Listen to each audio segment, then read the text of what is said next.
Backseas Musical Podcast.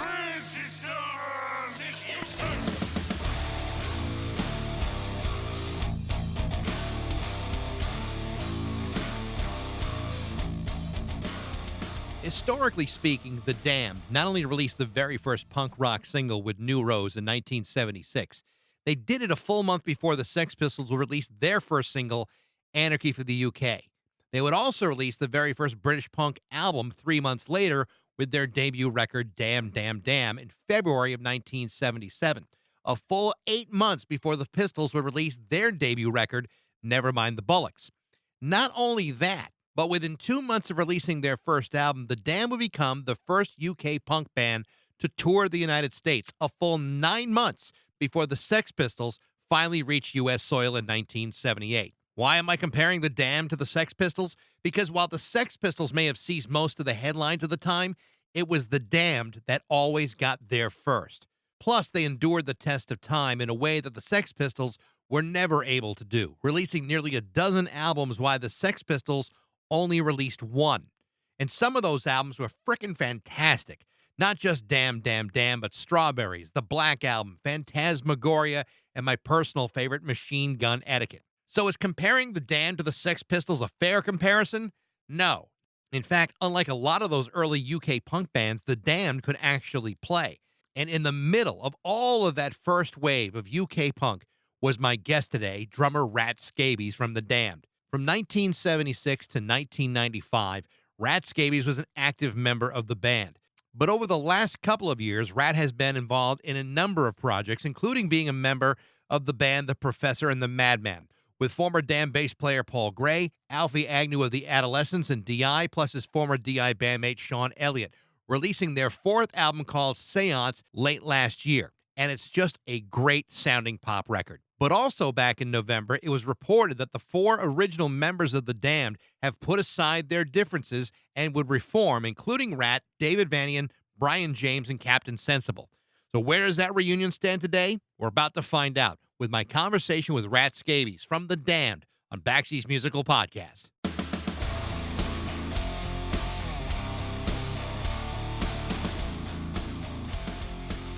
Hey, Mike. Hey, Rat, how are you? Pretty good, pretty good. I'm just going to put on my headphones so I can hear you properly. Bear with me a second. Hang on. Hello. Yeah, can you hear me okay? Hey, Loud and clear. Hey, thank you so much for doing this. Oh, that's all right. You're welcome. Anything for a bit of shameless self-promotion. Yeah. I actually been spending the last couple of weeks listening to the Professor and the Madman record, which I think is really, really good. Like, I was surprised I would like it as much as I did, but I have not been able to get either Time Machine or the title track Seance out of my head. I don't know if I should be thanking you guys or castigating you. It's like they're just such tuneful, fun songs. The whole record is great.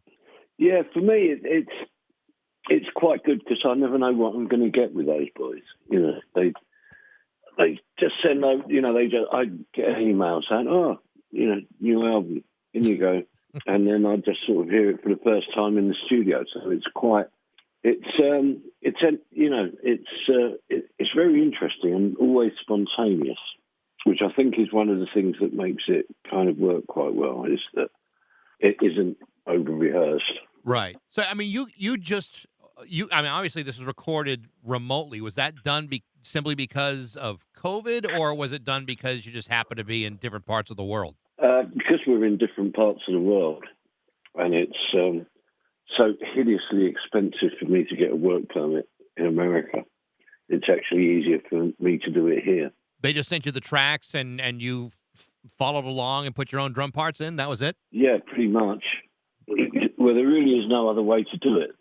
So it's like I say, it's very sort of spontaneous, and you have to kind of go with your instincts, I suppose, and, you know, and hope that it works. Yeah. Which, you know, touch wood, it's been panning out okay for us.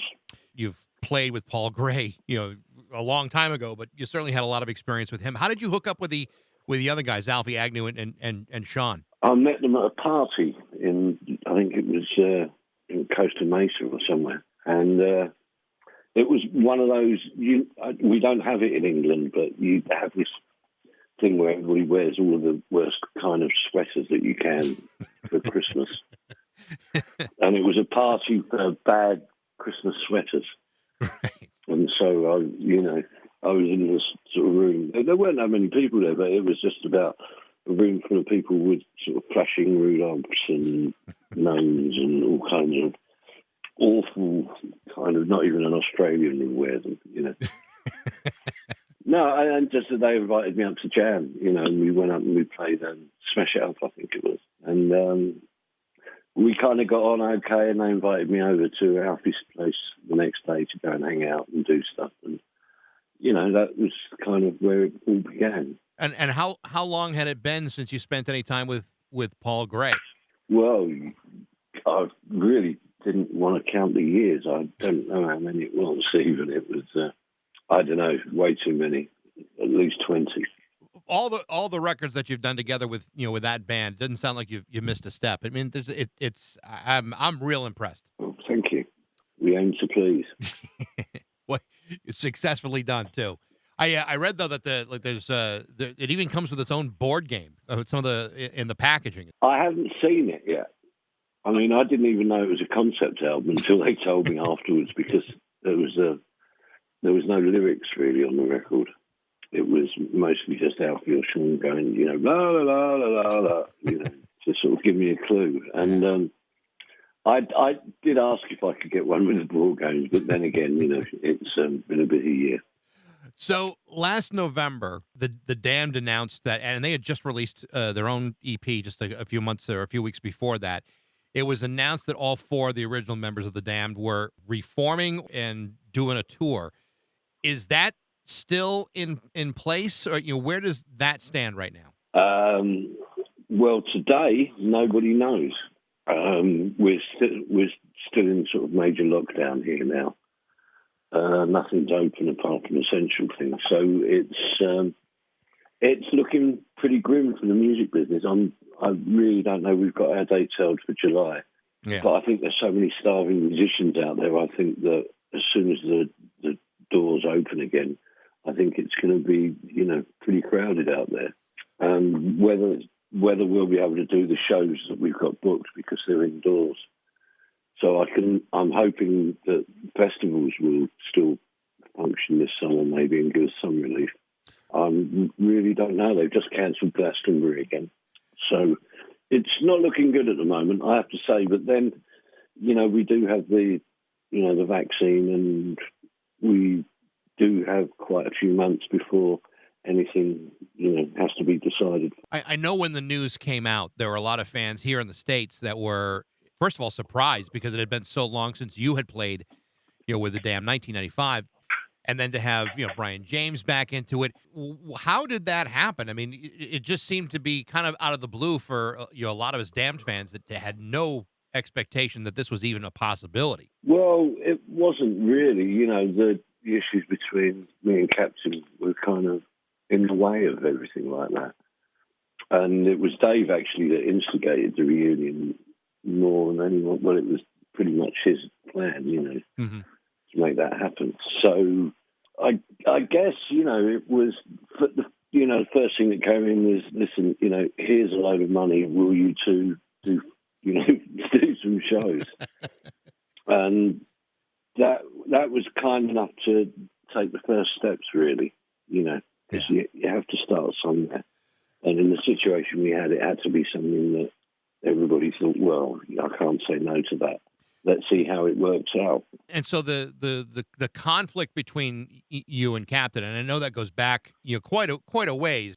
Have you been able to at least resolve any of those issues, or are they still just kind of put aside and let's forge ahead? Well, what I realised after we'd all been in the same room together was that actually the things that we think the other person is about, and this can be pointed at me just as fairly as it can be pointed at anyone else, is that you have to kind of remember that actually that's probably, not the right impression or not actually the truth.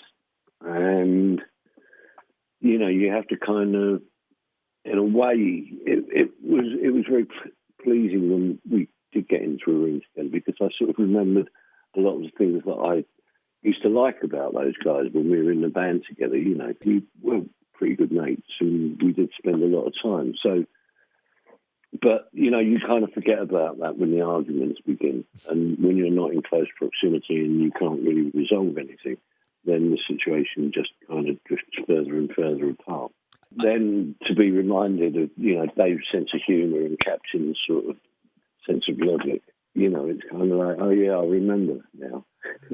I remember when I sat in a van with them for months on end. Well, I think what people sometimes tend to forget, you know, when it comes to their favorite bands is, you know, you guys were, you know, playing together when you were in your early 20s, or if you were barely 20 at all, you know, back then, and then you're suddenly thrust in this very intense relationship. And like, you know, any marriage, sometimes those feelings can get frayed and there are resentments that build over time, and there's loads of pressure on bands to produce new music and be creative, and then you've got all these other external forces trying to eat away at that fabric. I did you feel like that had something to do with how things may have ended, or were there other personality conflicts that were involved too? I don't know, really. To be honest, I was never really sure what the problem was anyway. So, you know, the thing that really always made it high pressure was men in suits that wanted another record. You know, I think with the benefit of hindsight, you know, there was kind of, I don't think we realised what we were worth to, you know, those men in suits. And I think that we were, the pressure that we felt was always to make another album, when actually we weren't really ready to do that on a couple of occasions. And those are the things that kind of made it go a bit stale. But it's always about the money. Sure. You know, the Damned has always been credited with a lot of firsts. New Rose being the first, you know, UK punk single, the first album with Damn Damn Damn, the first UK punk band to tour the United States. When you look back at it, I mean, what were those early days like? I mean, you guys were first, but was there a lot of competition between bands at that point, or was it just a matter of a lot of luck? No, I think luck was part of the deal. It was that we were. I mean, the luck being that we liked, you know, Jake Riviera and Stiff Records. We liked the way they did things rather than, you know, the major companies. And I think that because of that, it was, you know, we wanted to be with people that were sort of happening, you know, and that were active and that got things done then and there. Life was too short to hang around and wait for things. So, you know, we went with Stiff Records because they were movers. And, you know, it was really down to them that we made the first single and did Move First to America and all of the other things that, you know, you lay claim to fame. But at the time for the band, I don't remember it really having any big significance. I certainly didn't realise that it would ever be, you know, important. But you must have felt like, here you are, you're signed with Stiff. Nick Lowe is doing your first record. You probably were looking, you know, around and saying, "Hey, I don't see anybody else doing this first." What was your feeling back then, knowing that this is something kind of new? I mean, did you have any expectations that people would be listening to it and still talking about it 44 years later? No, none at all. It was, you know, we had absolutely nothing, so we had nothing to lose, really. We were on the dole, we were all broke. We didn't really fit in with normal working patterns in society. And so the thing of being able to play new drums and, you know, have sort of dreams starting to come true about you're going into a studio to make a record, which was incredibly exciting. And then when we got into the studio, it was very small and cramped and smelled of damp, and it wasn't a big rock star thing, which is what you'd always expected. So on the one hand, you were sort of fulfilling dreams, but on the other, it was kind of like seeing how the trick was done, you know, which probably sounds a bit downer on it. But to be honest, you know, I was so grateful for everything that happened, and it wasn't hanging around in Croydon penniless, you know, and trying to hustle up food or whatever. But it just, you know. It was the dream. It was something that you never ever thought. And even then, it was kind of, once the record came out and everything, we really didn't expect it to be any more than a sort of a temporary, kind of thing. It was meant to be disposable. We never thought that what we did was really ever going to be worth preserving, and certainly wouldn't have lasted this long. What kind of kid was Rat Scabies? I mean, were your parents supportive of music? I was quite lucky because my parents sort of put us with the drums, being up in the bedroom, and we had a small house, and when I played, you could kind of hear it everywhere. The whole street could hear it. So I was quite lucky that they didn't, that they let me do that and that they encouraged me, I suppose, got me my first drum kit and stuff. But it was, I don't know. I was just a dumb kid, I suppose. And what kind of music were you listening to at a young age that said, okay, I think I want to focus on music? My grandson's gone. So, well, I was about 7 or 8, and it was anything that had lots of drums, really. So, Sandy Nelson, Dave Clark 5, even big band stuff, because jazz was always on the radio, because that was all there was back then. So I used to kind of like, every jazz song's got a drum solo. So I kind of like sing, and, that kind of some Glenn Miller and big band stuff. And then sort of the electric guitar kind of made its appearance, I suppose. And right. All of a sudden it became The Who and, groups like that. What was noisy. And then later on, I kind of quite like Slade and, T-Rex and a lot of pop bands, which was very sort of unfashionable on the music heads, because most people who played an instrument all wanted to be, Jeff Beck. So sort of actually admitting that you like Slade or something, was actually a real, ooh, you're not a proper musician. But then again, I wasn't, because I didn't play the same way as those guys anyway. It's funny whenever I've seen like a documentary about those early years in the UK, and they talk about music and how boring it had been, and everyone seems to be focusing on Rick Wakeman, to the point where I almost feel bad for Rick Wakeman getting shit on by so many people over the years. Poor Rick Wakeman. I mean, everyone seems to focus on him as the biggest bloated progressive rock musician there's ever been, and it almost seems like if anyone was responsible for punk music, it might have been Rick Wakeman himself.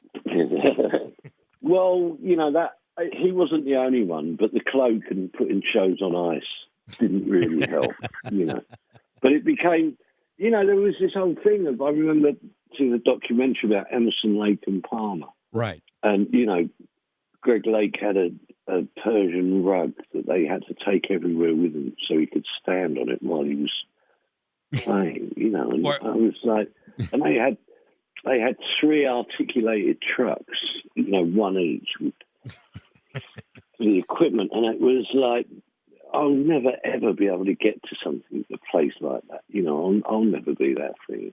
And I think there's a lot of people agree, and it was the same with playing, people like, and brilliant musicians though they are, but somebody like Billy Cobham, I'd hear him play, and I just would have, burned the drumsticks, because it was like, wow, I'll never be able to do what that guy does.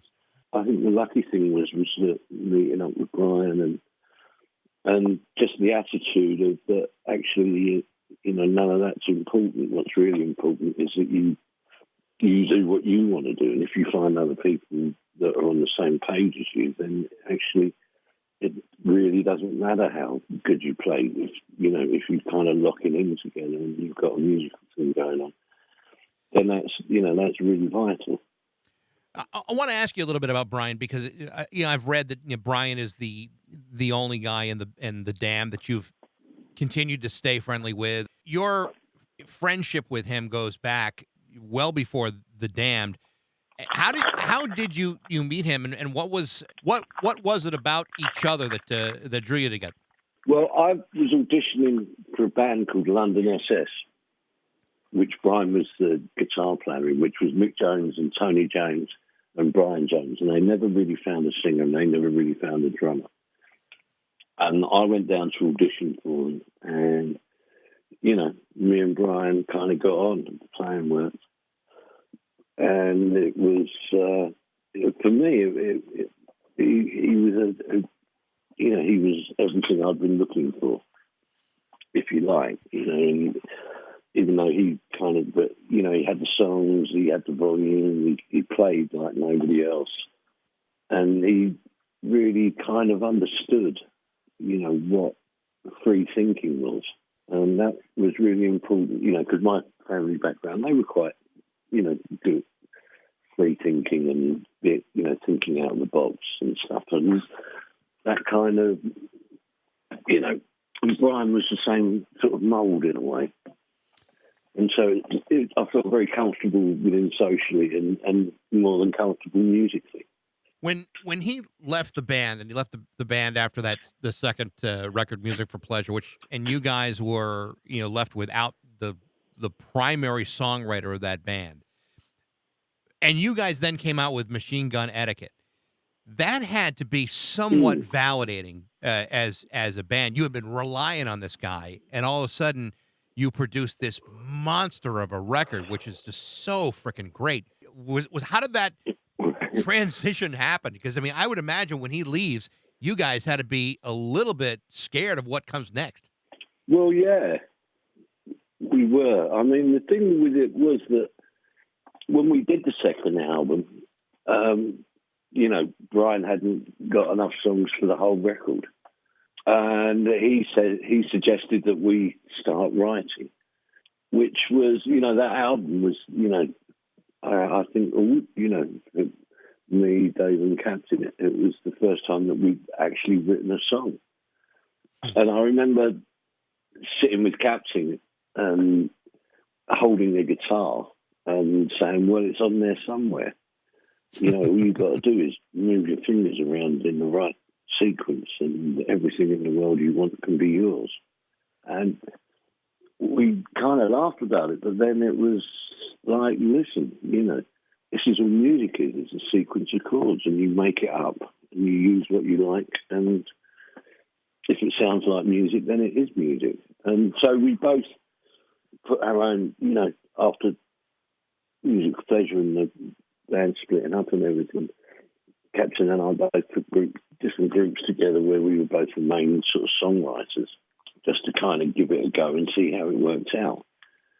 And then when we started working together again, I think we'd sort of learned a lot along the way by suddenly having to shoulder a band each, you know. And so then when we sat down and started writing together, it was quite easy for us to sort of say, well, I know this bit's going to work, or this bit may work, but how about doing it fast or whatever? You know, we just kind of learned to, if you like, cover each other's tails in some ways. You know, it was kind of, you know, I'd nearly always have an idea for a direction for a song.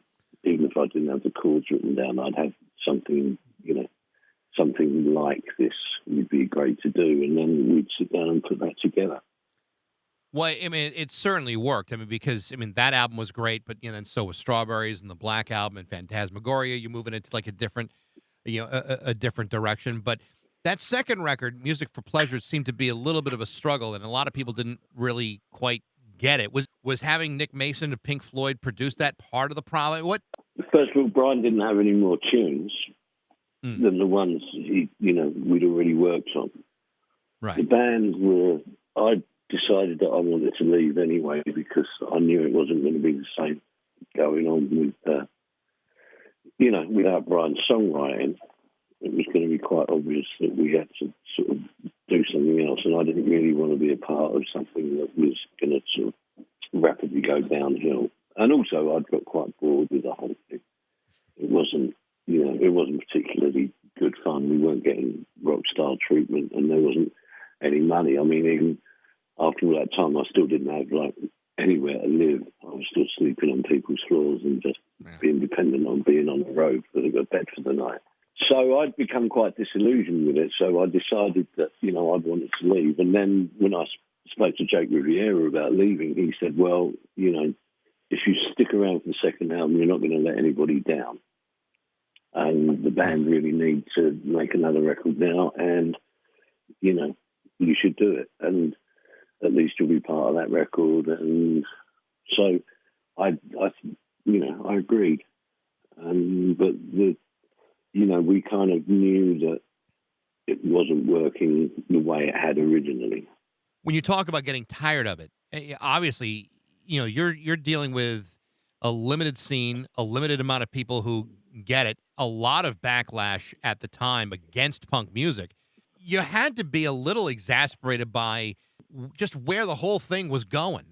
In some ways, well, it just started to get bigger. That was what happened. And right. What I noticed was that things were getting bigger. Because it happened in a very short period. We didn't have to suffer for long, if you like. Before the audiences did start getting, the venues went up in size, but, nothing else did really. When the Sex Pistols were, getting headlines, the Filth and the Fury and their shows are getting canceled, and you guys were ready to go on tour, and sometimes those things would fall apart. Do you think that wound up hurting the Damned early on, or did it not hurt you guys? No, I don't think so, because I don't think it did any damage, because, the strange thing was we went straight from the Sex Pistols to Mark Bolan's, which was, you couldn't have got two totally different sort of audiences. We were sort of quite happy to try another audience, another set of people. I think in the early days, we got so used to playing to audiences that didn't know what to expect and weren't really sure if they liked it or not. That when we sort of got the thing of going on the tour with Mark, it didn't really matter to us that it might be a hostile audience because we dealt with those before. But actually, they weren't. It was. It turned out all right.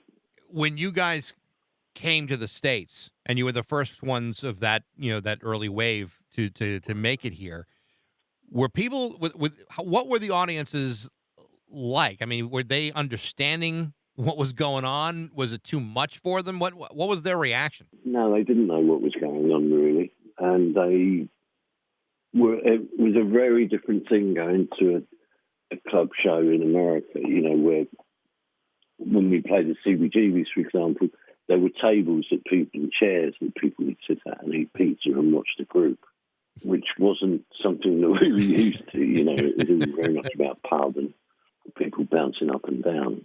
And so we were quite surprised that the punk rock centre of New York, was actually reasonably calm. And I assume nobody was spitting on you either. No, not at all. I mean, the biggest threat was the dog shit on the floor. That was, it's funny. In some ways, people have this mythological feeling of that club and say, "Oh, CBGB's had all these great bands," but the fact is, it was in fact a shithole. Oh, completely. I mean, it was dirty, unpleasant, nasty. You didn't want to stay in there. The dressing room was the size of a wardrobe. It was, if it hadn't been CBGB's and that was so sort of well known in London, I certainly would have stayed there for long. So, again, I do appreciate you spending some time with me today. I really do like the new record, Professor and the Madmen Seance. I think it really is a fun record. And if the band, The Damned, does wind up playing shows, I hope you guys can get together and stay together long enough where you can come out to the States and play here, because we would love to see you. Well, hopefully. You never know. I just I wouldn't mind a light at the end of the tunnel for the COVID thing now. I think we need something good to be happening. Absolutely. Well, we're keeping our fingers crossed and keeping our masks on our faces and washing our hands every 10 minutes. So hopefully things will turn around quick. Okay. All right, Mike. Thank you, Brad. Take it easy. Cheers. Bye-bye. Bye. frickin' rat scabies of the Damned. Listen, I'd love to know what you think. You can email me at bax@rock102.com. Feel free to share. Feel free to review. Feel free to tell everybody you can. And thanks for listening to Baxi's Musical Podcast.